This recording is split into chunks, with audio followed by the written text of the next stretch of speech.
Your name is... My name is Joseph Mills. Your name is... The Single of H. And today on the Single of H show, we are talking about October the 11th, which will be the release date for this podcast, October 11th, which is... Happy National Coming Out Day, everyone. We always take a chance and an opportunity to speak a little bit about National Coming Out Day on our podcast, on all of our podcasts, actually. I will be doing a special video for our Faith Center that will be posted on October the 11th, but here... So today. So the mothership of all transcendent media, the Single H show, we are going to spend some time and talk about the necessity, Christ, now more than ever, of National Coming Out Day. Yes. So, National Coming Out Day, and sometimes people will actually plan their coming out to be on National Coming Out Day. So, that's pretty cool. These special days of recognition always have a special importance. If at the very least it sparks a moment of conversation, and it sparks a moment of interaction to truly discuss whatever the theme is. National Diabetes Day, National Fast Food Diner Day. And all of the purposes is to get people to talk about specific topics. But there is a very specific topic that we need to talk about, and that is the necessity of having a safe environment to come out in. Yes, because a lot of people do not, and they know, and they pretty much get ready to go. Hey, there's gonna be a negative reaction. I'm gonna make sure that I have a place to go. That is outside of, like, the immediate family, that people you know you are safe with.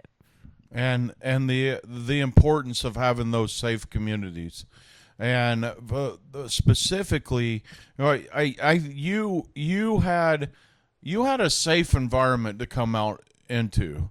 Rick Kane, GAPD, the hardcore legend Joseph Mills, in your house, but even you had a hard journey towards even telling us, who have always been in a supportive atmosphere. I mean, I was already pretty loud about my allyship before you started coming out. Yeah. But it was still hard for you to share that in an environment that you knew that would be accepting. Yeah. So I want you to share. You know that would be the first time I came out. What's that? Who knew that was gonna be the first time that I came out of the closet? Well, that you've come out a few times. Yeah. But look, very different things. Can you share real quick, because we're talking about the importance of being aware that there are individuals who don't feel safe coming out at all. Can you share what feelings that you were dealing with, and even having a hard time coming out in a safe environment? It was still kind of... I knew about Rick Kane at that point. We were all going toward that. Luckily, I didn't already, luckily other people ran the trans safety tests for me at that point that I didn't know ran the trans safety test at that point. Explain that, because even in the now, 4 years that we've been doing the Single H show, I don't understand the trans safety test. What is that? Basically, people have already came out as trans to you at that point, I believe, and I didn't know about that. So I kind of didn't know that you were entirely safe about it, because a lot of people don't talk about the difference between coming out of trans and coming out of having a different sexual orientation other than straight, because they are still, even though they're about the same experience, they are still two drastically different things. Okay, so let's talk about that, because we need to talk about the layers of National Coming Out Day. Yes. Because even I would think coming out is coming out, and a safe environment is a safe environment. But There's you're right, it's not, because there are some trans negative LGBTQ people. Yes. And even in our own community, we have to kind of run the safety test all the time, even if we are connected to the other part of the community. And I would consider every part of me kind of even a test of other people a part of the community. Fair enough. Because, as you know, if you've been listening to the podcast for a while, I am a trans-mask non-binary person that Arrow ate pan-romantic, which a lot of people question a couple of the A's that I said and the P that I said of not being a part of the community, but they're just as much a part of it. So with all that, I never even contemplated about how scary that it still could be, even with you having a dad that was already. I had already started sort of my preaching about LGBTQ inclusion before you came out. Yeah. Before you came out, I did all of this hard work of having the worship center that we were at in Oceanside become a reconciling church. But, until that you've just explained this to me right now, I couldn't quite process the reality that it would still be hard for you to come out, because everything that I have fought for equaled sexuality, but you were coming out in your identity. Yeah. I would coming out in the one part that a lot of people think you change. Not saying that that doesn't happen with sexuality coming out. It's less likely, but it's still like, you've changed. You're a different person now. I'm like, no. I showed you the book. You were able to read the chapter that I wanted you to read. Now I'm letting you read it all. And I don't like that reaction that you gave, because you only liked the math version of me, the one that would very much under checks and balances to make sure that I could read as a young girl that for sure started developing crutches at the time that everyone else did, which never ended up happening. It's a lot of you don't now you see the real me in you, that the manufactured version that was made for people to not question everything else that was going on just beneath the surface. Yeah. And even at a certain point before I was coming out, it was kind of it's right there, honey. It's getting closer, loves. Yeah. It is right there. If you could read the subtext. And it's right there. But within all this too, there's still this layer of confusion between identity and sexuality. I mean, yeah, when you came out to me, I was still dealing with, okay, so you're a guy, I'm down. You like girls because you're a guy. My brain started to construct all of this stuff that made sense to me within a cis reality. And then I wrecked that with a hammer. Well, you did, but it needed to be wrecked, because that's where this whole battle becomes. People push things into the sexual context, but transgender is not sexuality, it's identity. Yet, and I even, like, the aromantic asexual part of me put directly against the stereotypical, you have to have crutches the second you hit puberty.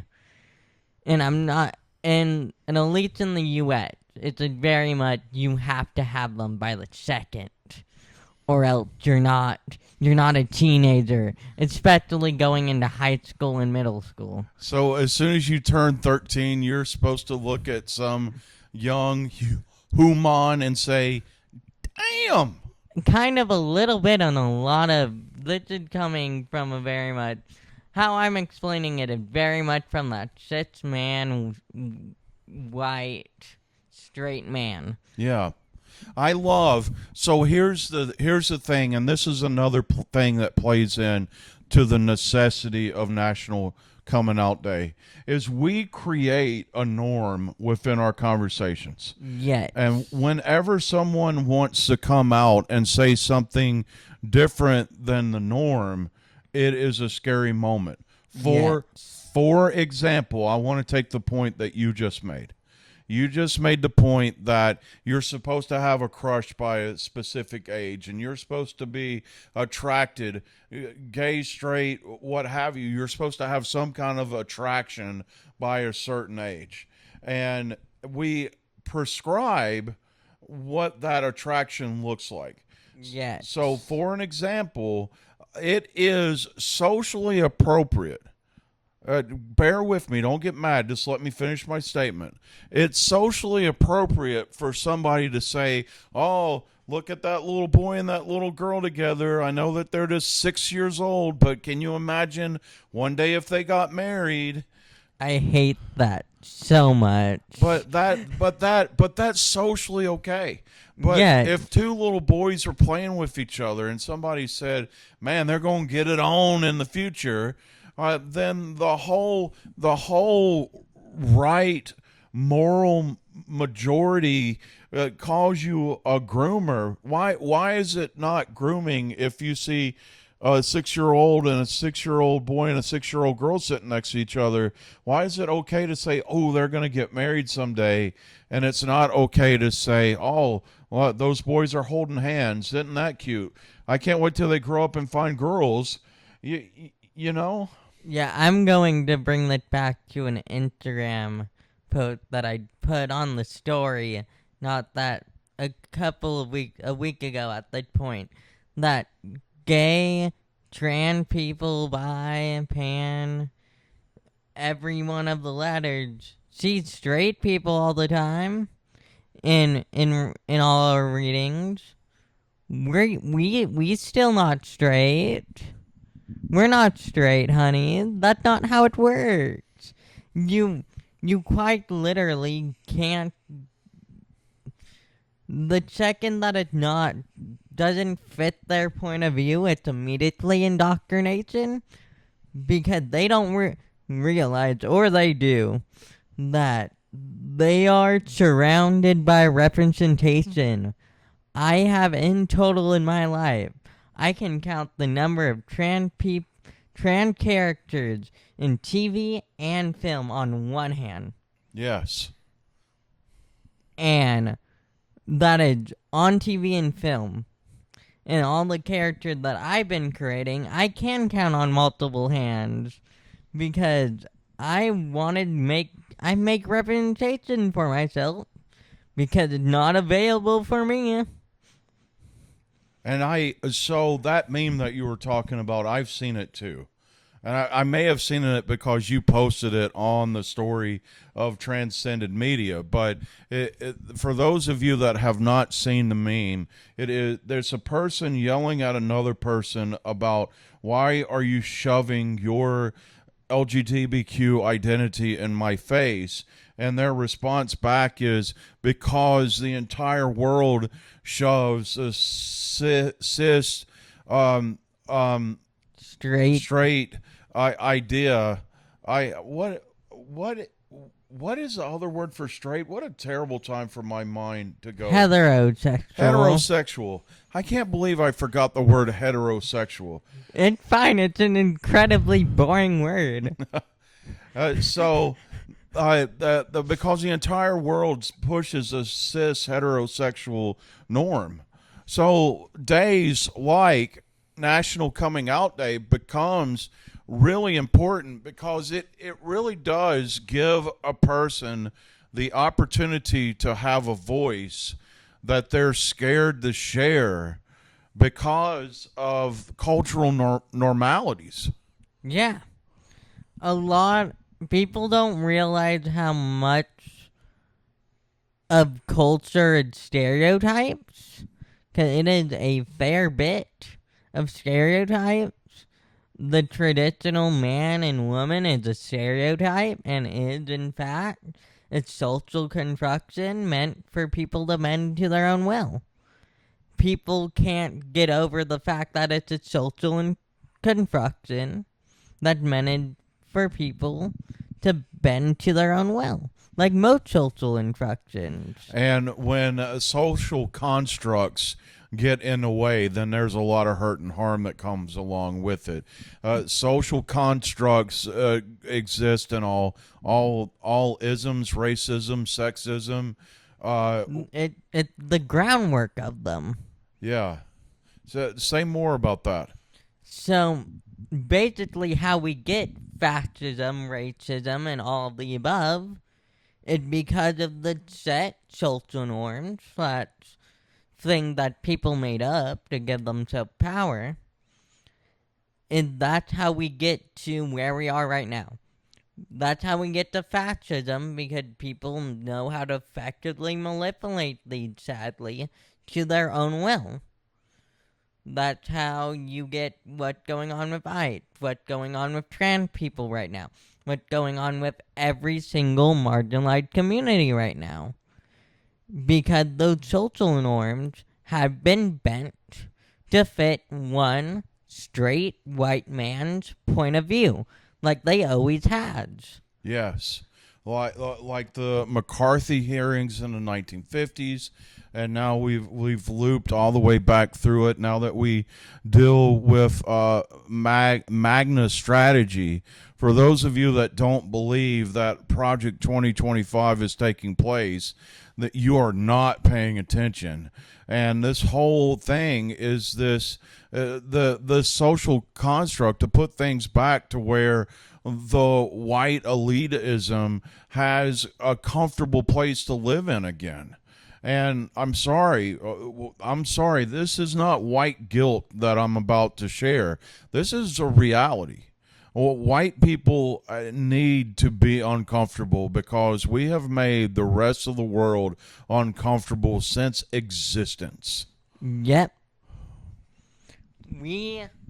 White people don't know how to look around themselves because they haven't had to. And I'm speaking specifically to the cis, white, straight versions of white people. Yet there are some trans people, some queer people that need to do that too that are white.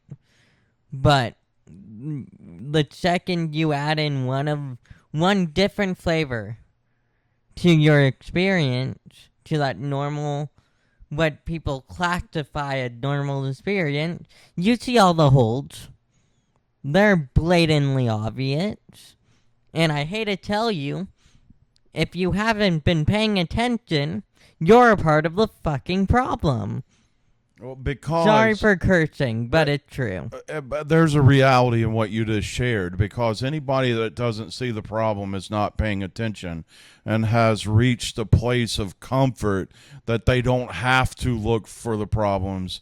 And if your life is too comfortable, you have no clue of what's actually going on. You need to grow as a person and exist of uncomfortable. You need to be at least a little bit uncomfortable every day to grow. That's how I got my maturity so fast. I have been uncomfortable for so long, my brain that went, okay, here, you need the construction that normal people get at like an average weight. We're not gonna give you the now for you to point out the argument and for you to laugh at them reasonably and at the right times. Being mature is the right time that you know when to laugh, the time that you know how to react in a certain way, that you know you can make the world better. And I'm literally, a lot of these people have not had the chance to mature, and they have been cheered for not maturing. They're acting like 13-year-olds right now. That's how bad, and they're being praised for it. Praised. I want to hit that word clearly. Praised for it, which is horrible. And people are praying for them to keep doing it too. And those people have also not matured. Yeah. All others are still a part of the problem. So I want you to talk about something you just shared. And I want to pull this back into the concept of National Coming Out Day. You just shared, and I don't think we've ever gotten in deeply to this conversation on the Single H Show. You just shared that you were uncomfortable for most of your life. For at minimum 13 to 14 years of my life. So so we get to this point and why that we need to stay, that encourages people to come out, because they go through this long process with themselves and they finally become comfortable with themselves.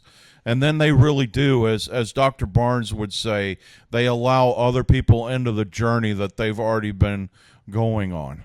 Yeah, so you are not entitled to put anyone out of the closet. You are not entitled to their journey at all. And I need to underline that, because we've had actors put out of the closet by fans. That's not okay, honeys. Don't do that. It's their stories. Let them let you in when it's time. And all of this parents' rights, forced outing crap within school boards and everything too. Which is terrible. Yeah. That shouldn't be happening, because if you know the suicide rates, they're already bad. Imagine telling a transphobic parent that their child's trans. That kid not going to be allowed back home. Or their life is going to become completely, absolutely uncomfortable and completely, absolutely not safe at home. Yes. Yes, because not every parent is the ideal parent. So you just talked about suicide rates, and that's another thing that comes into play with National Coming Out Day. The percentage of suicides within gender and sexual identity journeys lower, the more affirming spaces that individuals can find. It had been shown, if you have supportive parents, you are 40% less likely than the fellow people in your community who don't to have feelings of suicide, to have the right up to it, or to even attempt it. It's 40% less. Yes. And that so to have even one supportive person, even one, heightens the survival rate. Yep. So when we Because believe it or not, people want to be listened to and respected. Respected at a person? What? Absolutely. So we get into these moments like with National Coming Out Day, and what becomes really this important thing through this conversation of talking about having safe, affirming places to invite others into your journey. It really becomes this place of, this person has already been in some ways suffering and wrestling with themselves for so long that they really need to invite someone else in so that they can be cared for and supported. Yes. And you need at least one person on your side to feel somewhat safe. So when we're having these conversations, we're not just cheering on individuals to allow others into their journeys. We're also trying to prepare the people who will become the allies that these dear friends speak to. Because that initial reaction sets the tone for the entire journey. Yep. We have had tons of stories about my coming out on the podcast, and we have gone through most of the coming out stories, but we have had a couple times, and it's hard. And it, to the point that we're like, well, you can mask again around these people for safety. And I did that, and I do not regret the people that I masked around for a while. 'Cause that literally probably kept me alive for a little bit. Well, it definitely emotionally supported you a lot within your journey. It emotionally supported you. And most of those people have come around to, at the very absolute least, a place of quiet respect. Yes. Yeah. And quiet respect is still respect. Yes. And it's been a really good thing to see that happen.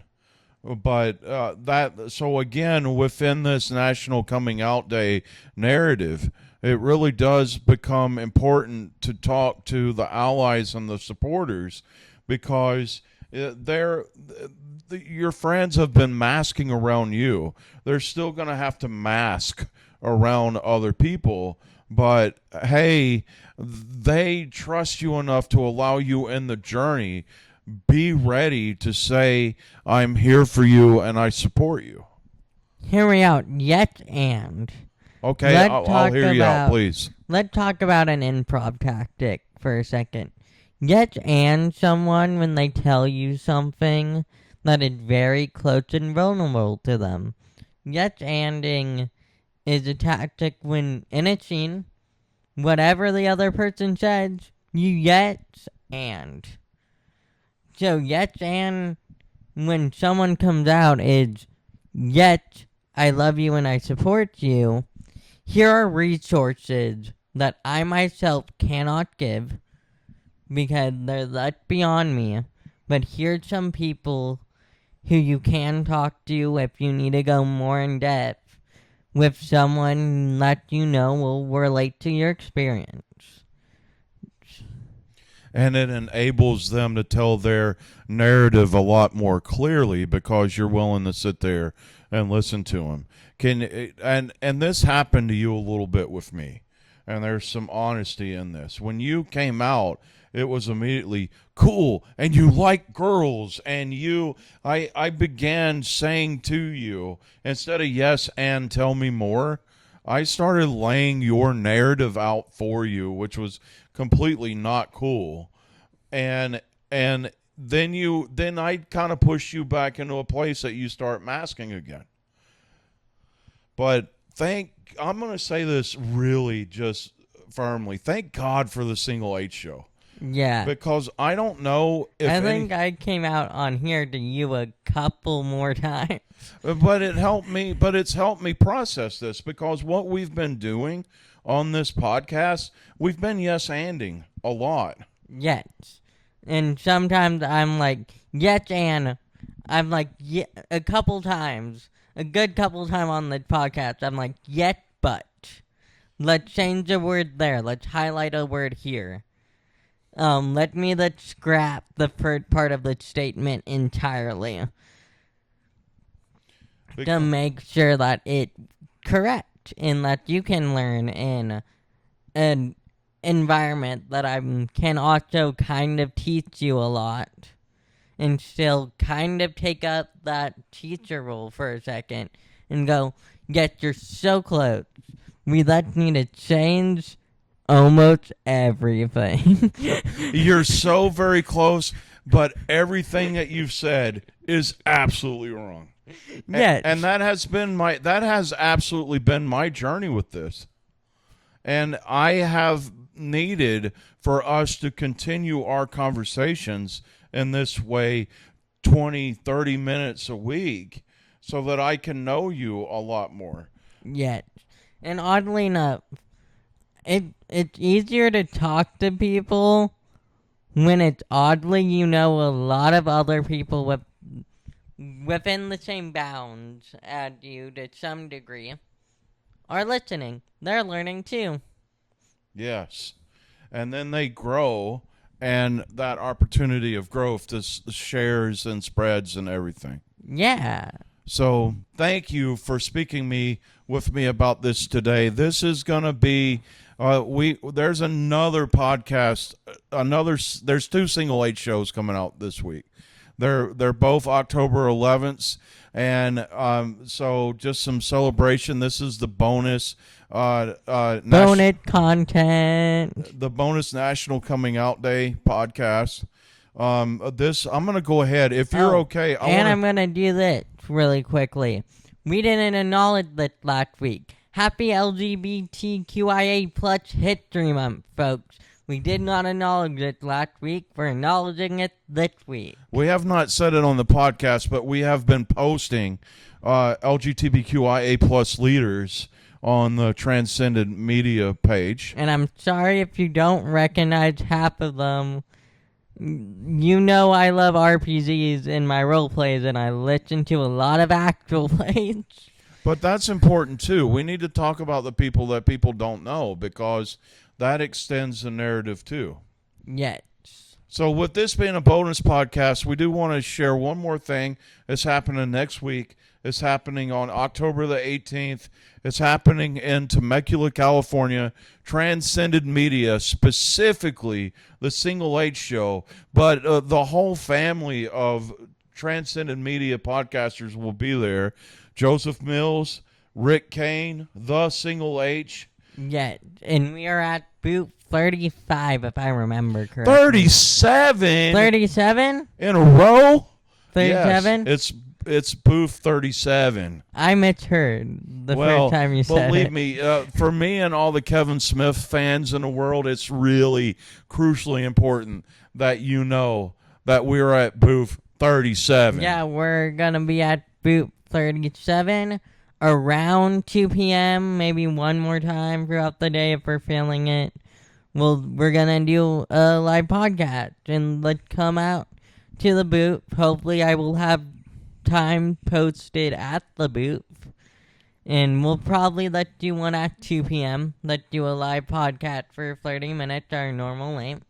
So either Rick Kane, Hunter Mills, Joseph Mills will be at the table at some point throughout the entire day. Yep. With a very special Single H show live recording at 2 p.m. Yep. At booth 37. And we are selling Pride diets because they made the mistake of giving me an allowance and doing terrible things with it. We didn't get, you don't have an allowance. It's called production cost.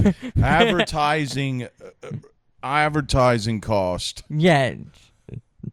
So you'll be Single H will be selling dice at the table. Yes. And they are mixed. I made them out of different dice sets. So the whole set collectively will make a flag. Most of them, except the mystery ones. Those will not make a flag by any means. The mystery packs. It's what we did with the leftovers. Essentially, because the pack that had all the colors that I needed and like 14 others that I didn't. Not fair enough. 10 others that I didn't need. Well, it was. Just if you play Dungeons and Dragons, get your flag specific colors. Get the bonus packs that are the rest. Yeah, and the rest, and we're gonna be selling them for $5 at the table. Wanted to make them cheap, so yes, easily accessible for everyone to start playing D&D. Perfect. Get D&D Beyond and play. So dear Free advertising. View listeners, remember that's Temecula Pride at Temecula, California. That's going to be on Margarita Road at the United Methodist Church parking lot. And come and join us. Please, if you are coming out during National Coming Out Day, please email us at dwopodcasting@gmail.com. dwopodcasting@gmail.com. We want to celebrate you. Oh yeah.